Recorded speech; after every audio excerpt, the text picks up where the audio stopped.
Okay. All right, we are ready to get go. Thank you, everybody, so much for joining us today. I'm Phil Bridges with UNC Health. We have a lot of really good information from our guest speakers today. Today we're going to feature two infectious diseases physicians and researchers from UNC Health and UNC School of Medicine. And they'll be able to talk about the work they're doing in those areas and answer any questions about clinical trials for potential COVID-19 treatments and vaccines, and the efforts that are being done to expand testing and what they're seeing among patients and more. And then you can ask them, it'll pretty much open it up for any types of questions. We are recording, so as usual, we'll make the audio and video files available immediately after the call ends, and we are able to get those uploaded. So I just wanted to make sure everyone was aware of that. So now to introduce our guests, I will turn this over to Alan Wolf. Alan? Thanks, Phil. Thanks, Dr. Wall, Dr. Fisher, for joining us today. Dr. David Wall helps lead the Respiratory Diagnostic Center at UNC Medical Center in Chapel Hill. It tests hundreds of patients a day for COVID and has been doing that since March. He oversees testing efforts in Sanford and other underserved communities and helps treat hospitalized patients. He's also the principal investigator of a study evaluating several promising treatments for COVID-19. Dr. William Fisher specializes in severe viral infections, including Ebola, Lassa fever, influenza, and COVID. He attends patients on the intensive care unit at UNC Medical Center. He's also been deployed by the World Health Organization internationally in response to the COVID-19 pandemic, and he leads several treatment studies to identify effective therapies for COVID-19. Thank you both for joining us. Dr. Wall, do you want to start with a couple opening statements? I'll be brief, and then I think let Dr. Fisher take over.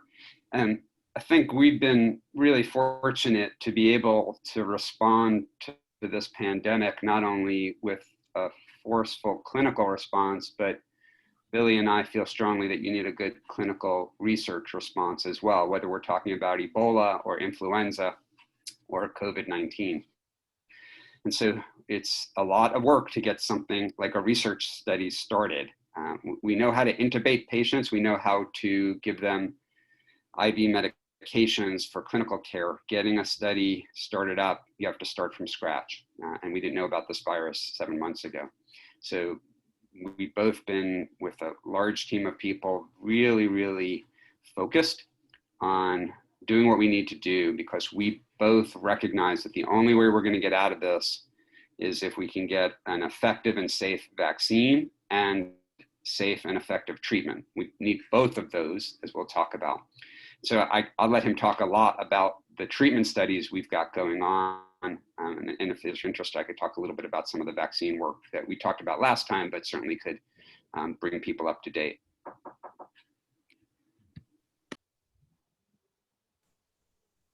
Dr. Fisher, I think you're still on mute.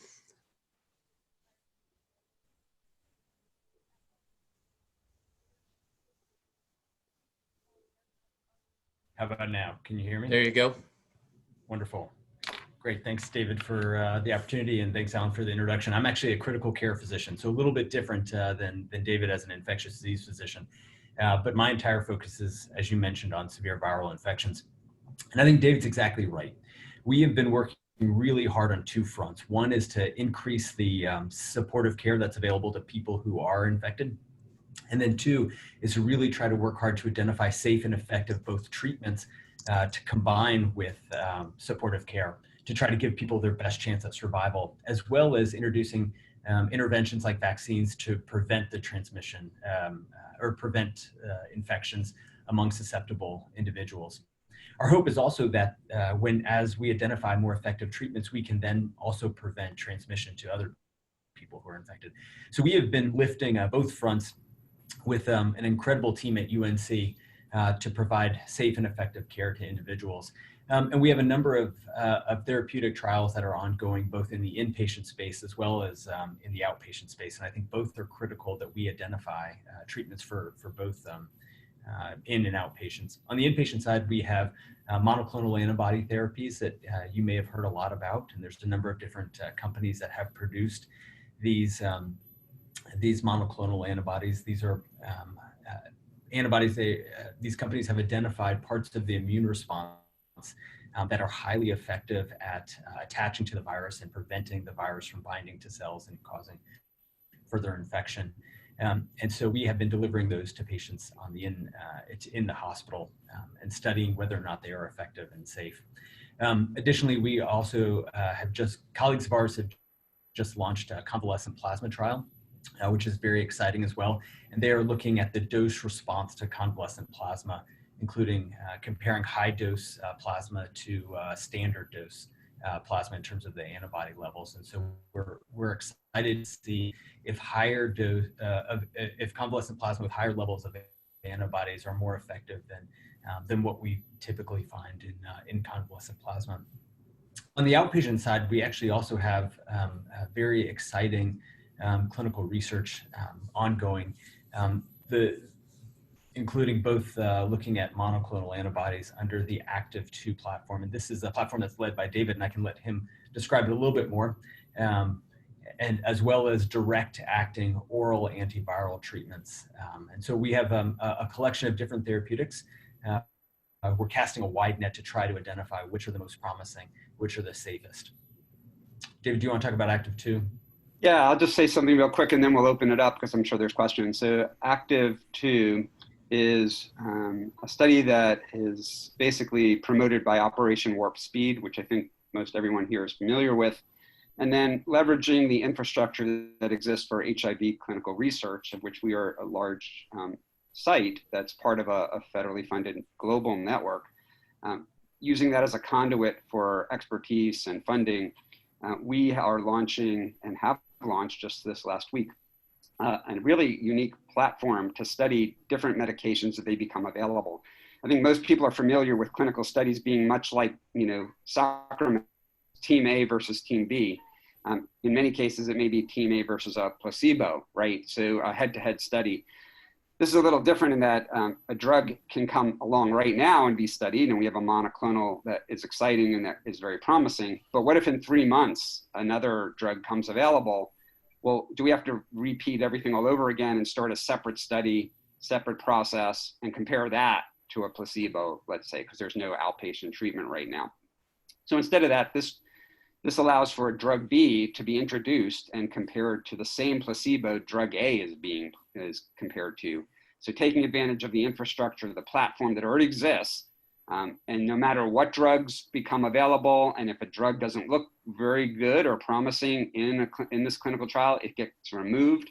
So it's a little bit of an adaptive design that is pretty much used in oncology oftentimes because they have so many different cocktails and combinations that they play to win. So when something looks better, more people get that drug combination than something that doesn't look as good, and you diminish the number of people who would get maybe a combination that doesn't look as good. So taking a page from the oncology book, this is pretty exciting, and this means that we're not locked into any sort of timetable, and that as promising agents get identified, they can enter the study and be compared. And that's I think the most efficient way to use the time we have, the resources, and the participants that are available. So I'll stop there because I think there's a lot that we've covered and there may be questions.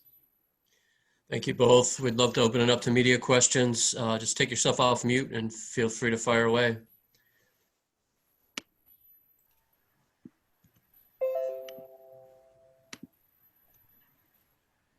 Dr. Wall, this is Richard Stradling at the News and Observer. Can you describe in more detail the study that you said has just gotten started? I mean, what kind of therapies are you testing at this point? And yeah, and I'll direct you, Richard, to our website, which I think also will provide some good information. It's www.active2.org. You can also type in Rise Above COVID, all one word, .org, and that will also get you to the same website.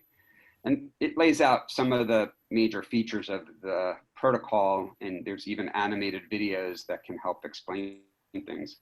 The first drug that we're studying right now is a monoclonal antibody made by Lilly. And this is like Billy said, this is an antibody that was identified in a survivor of COVID-19 that neutralized the virus really effectively. And so what we're doing is mimicking a natural organic response that an individual human has made, and that was effective, and replicating it. When we give plasma, we're giving a whole host of antibodies to people, and you're hoping that in that plasma, there's at least one or maybe a family of antibodies that can work to neutralize the virus, meaning not allow it to enter into cells and cause damage. So we were able to introduce this compound because it's promising.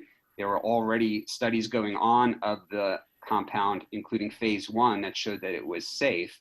And so now we're able to enter it into this study. What's also very interesting about this study is not only can we study different drugs as they become available, it also combines the traditional phase 2 and phase 3 components of research into one study.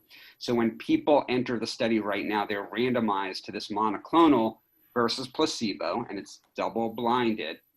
And for the first 220 people, we're collecting data on basic efficacy. Does it reduce symptoms? Does it reduce viral shedding from the nose? Those are the types of things we care about. Does your oximetry, your amount of oxygen in your blood improve?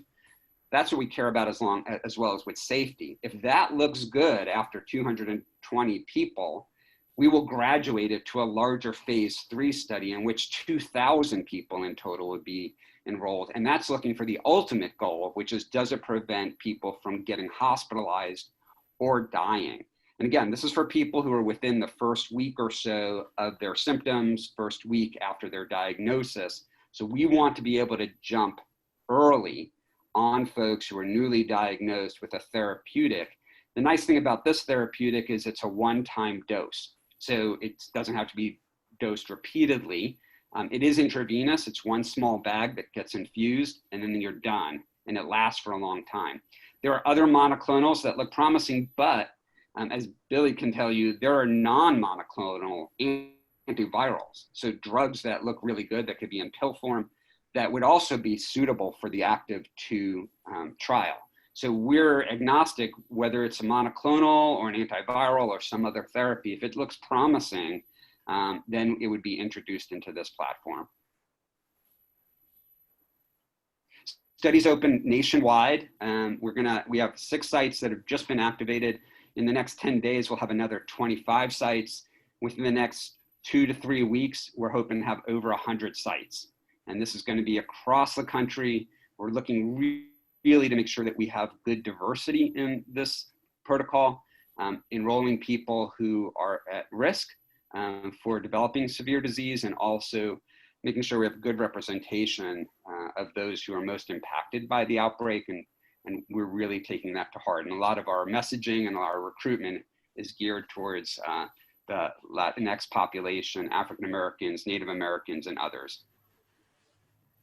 The only thing I'd add is that this platform really offers an opportunity for those people who are infected and the medical community to partner together and fight back against this disease. And it's going to take both of those communities working together to really find a safe and effective cure. The fact that it's a network across the country, as the outbreak shifts, we'll still be able to enroll and identify which are the most effective therapies.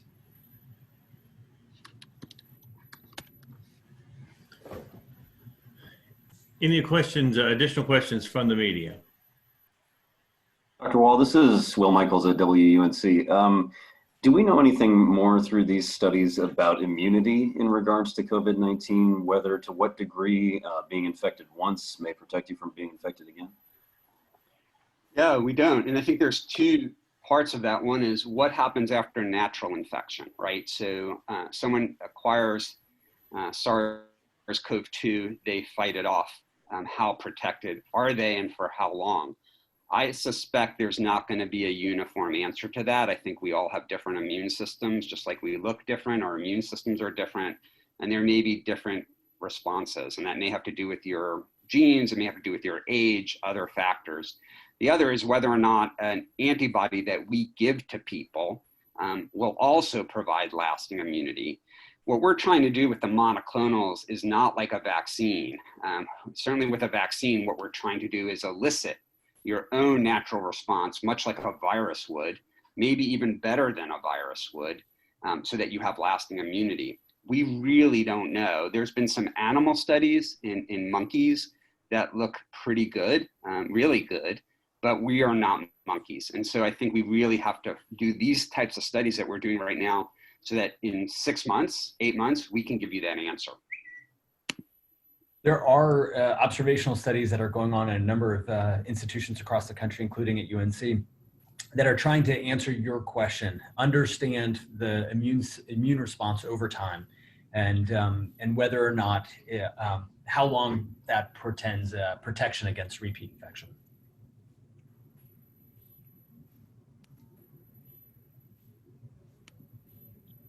Additional questions from the media, please just jump right in and ask.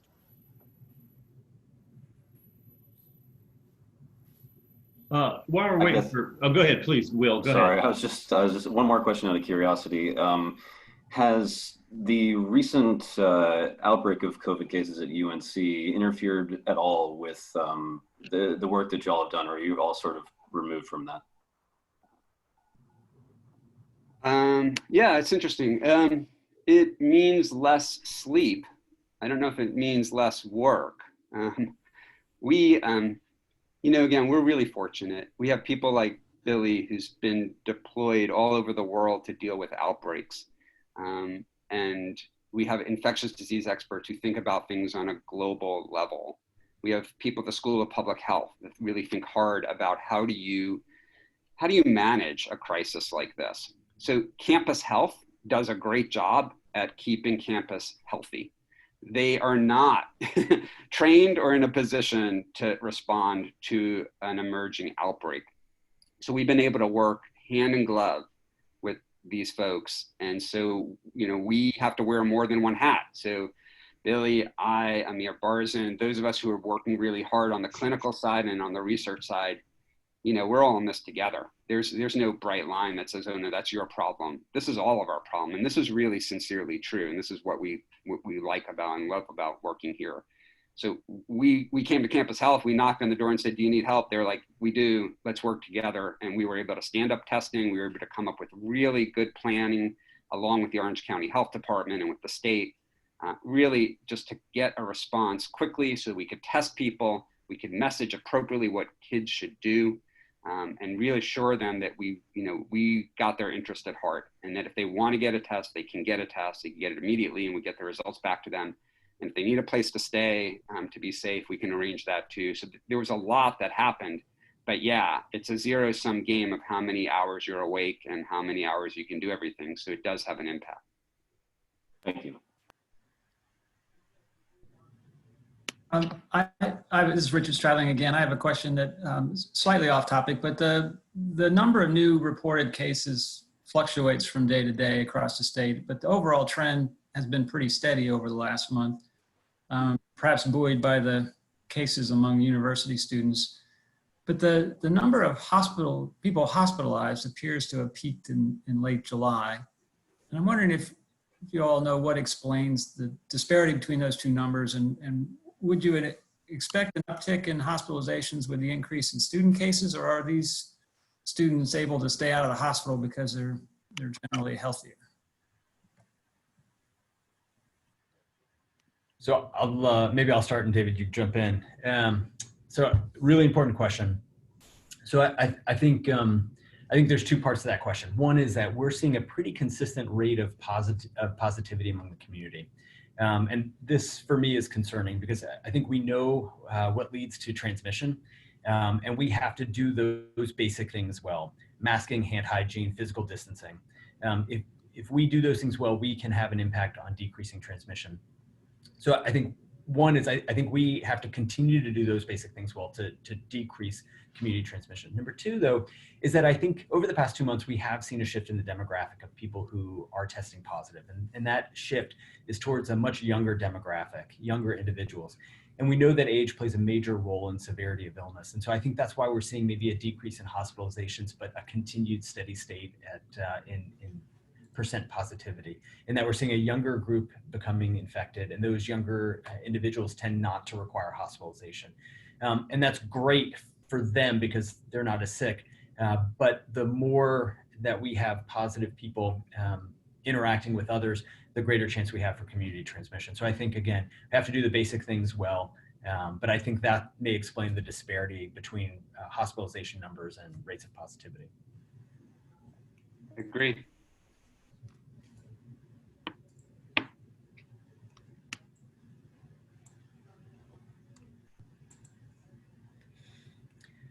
I might just add that I think this is a really important reminder that this virus is going to be with us for some time. And so we have to continue to take precautions to keep ourselves safe, and just as importantly, keep everyone around us safe. And we can do that. We know what works, and we really have to continue to do those things that work well.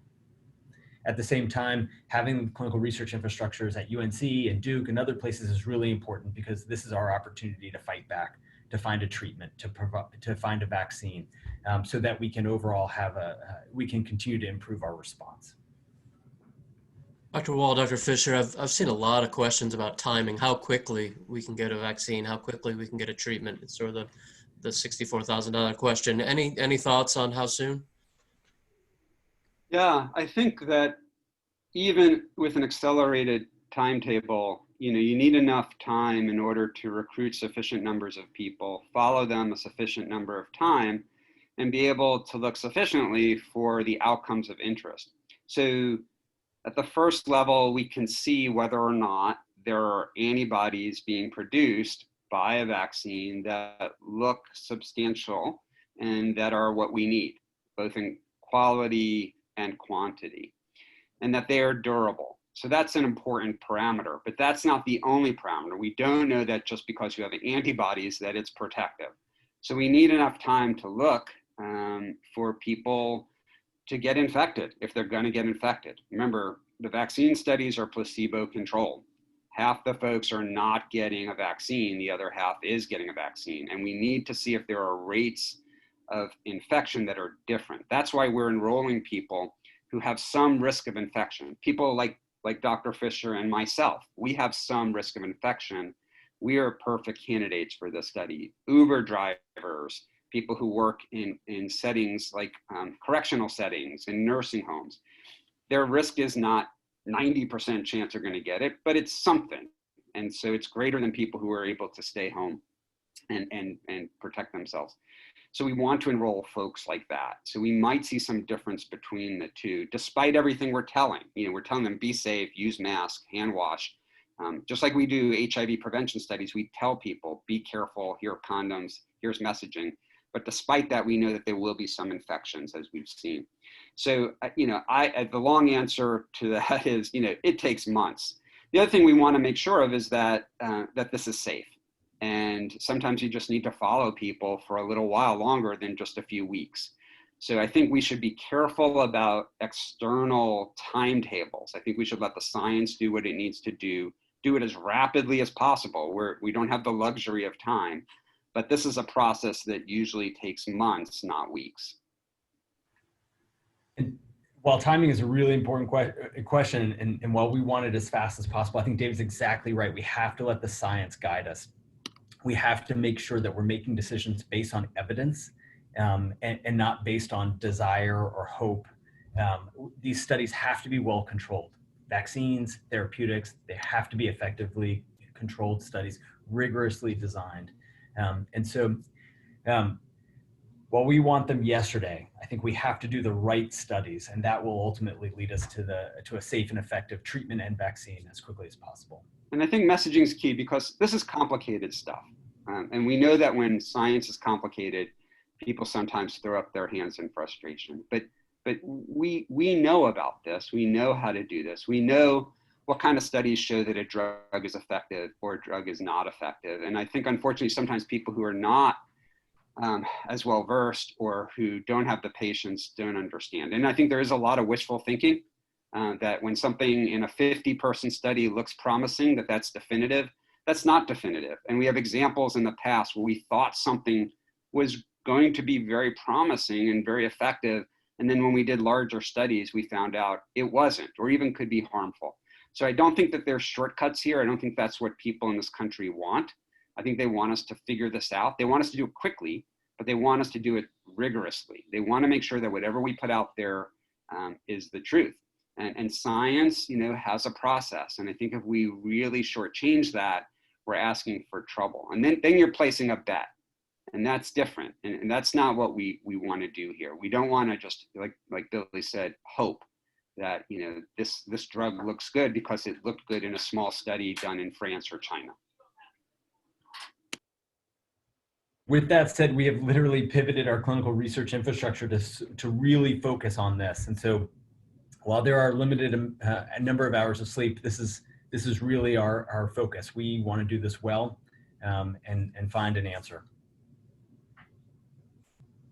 I have one of you quick question. So do you have any idea, do you think we'll probably get to a point where there's one vaccine that will be used globally, or will it be a number of vaccines once all the studies are done?